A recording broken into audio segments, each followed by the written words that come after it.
For the Dark World. Read by Toine Bootsman. The majestic realm of Asgard, with its flowing rivers, ornate towers and massive gold observatory, seemed to hover within the cosmos, as if magically suspended among the sparkling stars and rotating planets. In the center of this beautiful land was its most iconic and important structure, to the palace of King Odin Allfather, ruler of Asgard, and his wife, Queen Frigga.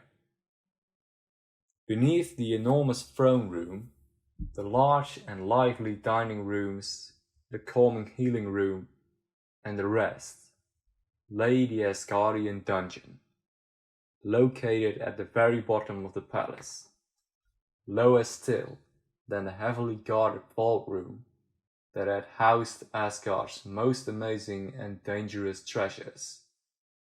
The dungeon was dark, dank, and nearly inescapable structure that was home to some of the worst criminals, thieves, and murderers in the night realms of the cosmos. And today, its occupancy was about to increase. The royal Ironager escorted the captured marauders to their individual cells, of which were sealed with impenetrable blush energy barrier. Watching proceedings from his own inescapable cell was Loki, adoptive son of Odin and Frigga, and stepbrother to Thor. For crimes against both Asgard and Earth, Loki was held as a prisoner in the bowels of his own home, locked away for all eternity. Looking out at the hopeless marauders, Loki turned and spoke. Odin continues to bring new friends. How thoughtful. But Loki wasn't talking to himself. He was talking to the visitor, the only visitor he ever got, his mother, Queen Frigga. The queen made a point to visit her son and to bring him some belongings from his old life, like his collection of books. But they all sat unopened and untouched in a dark corner of his cell. The books I sent, do they not interest you? Frigga asked. Is that what I'm supposed to do while away for eternity? Read, Loki replied in disgust. I've done everything in my power to make you comfortable, Loki, the queen responded. And does Odin share your concern? Loki began, slowly moving towards his mother. Or Thor? It must be inconvenient.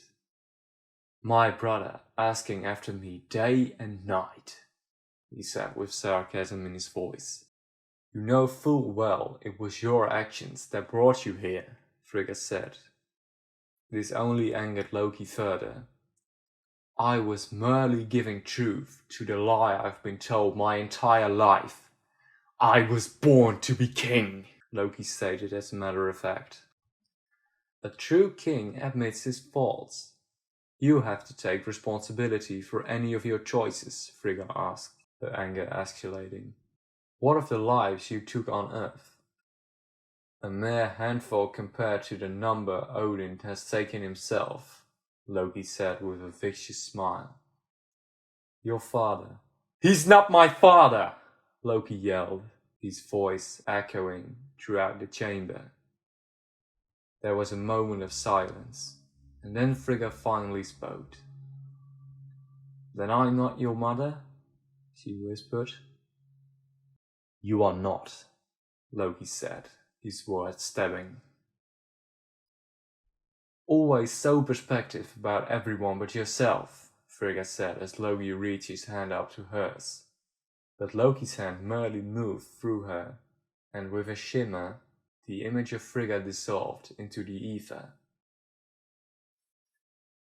Several stories above, inside her chamber, the real Frigga stood over a fire pit and watched as the image of Loki faded in the flames and smoke.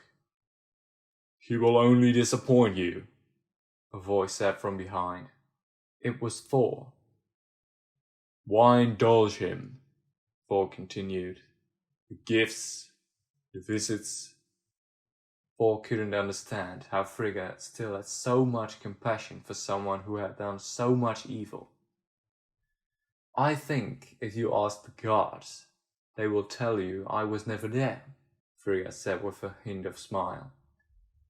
She made her way over to Thor and continued. What would you have me do? I'm his mother and he's my son. I loved you no less when you were banished. Our crimes were hardly equal, Thor was quick to the point. Then he added, Don't you ever regret teaching him your magic? You and your father cast long shadows, Frigga began, hoping to finally make Thor understand. I had hoped that by sharing my gifts with Loki, he could feel some sun for himself. But you went wrong for the moment. You still see good in him, don't you? Thor asked. I see glimmers of light I thought long extinguished, Frigga stated, optimistic that Thor might one day share her point of view. Thor lowered his head. Loki forfeited my forgiveness long ago. The two stood opposite each other for a long, silent moment, until Frigga decided it best to change the subject. Am I to take it by your presence that the 9 realms still stand? I came to give Father the good news, Thor said, his smile returning. And you thought to see him here? You'll find him where he is most at ease, she said. Thor should have known. Odin wouldn't be in the palace at a time like this. He'd be with his men, training. Heavy broadswords clashed against shields. Spears were thrown at high velocity towards their targets, and a mourned guards battled against one another in the elaborate war games. Led by Tyr, the Einarjar drill instructor, known for the metal hand that he replaced the real one that he had lost long ago in a glorious battle. These were the Asgardians' training sounds, and they were very, very active. Above it all circled 2 large black ravens. They watched the proceedings with keen interest before landing on a ledge next to the king of Asgard, Odin Allfather, who looked down at his troops. While still a great sovereign leader, Odin was growing older, and with age came the fatigue and awareness that only ruling can bring. Thor approached his father with the news that Vanaheim was finally secure. Odin was revealed that the 9 realms were safe, but also felt a constant burning of always having to be the one to protect them. For the first time since the Bifrost was destroyed, the 9 realms are at peace, well reminded of our strength. You have earned their respect and my gratitude, he told his son. But he could sense that something was wrong. I felt something on Vanaheim, Thor said. The presence of darkness. And you would like to investigate? Odin asked. On Earth, perhaps? Odin continued, wondering if it was really a ploy for Thor to return to Midgard. They had had this conversation before. This isn't about Jane Foster, Thor began, though I have pledged to protect her realm if something is amiss in the universe. Odin cut him off. He was tired of this conversation. Nothing is amiss.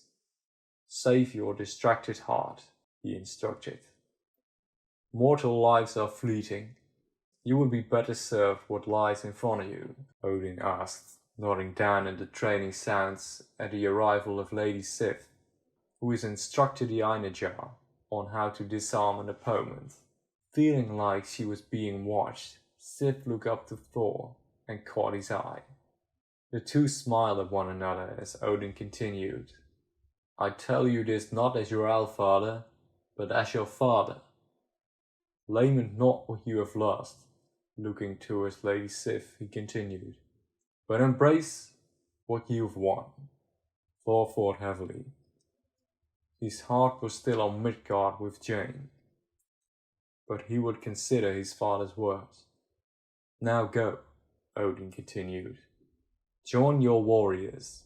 Revel in the celebration. At the very least, enjoy yourself." Thor bowed to his father. "We shall drink Asgard dry,"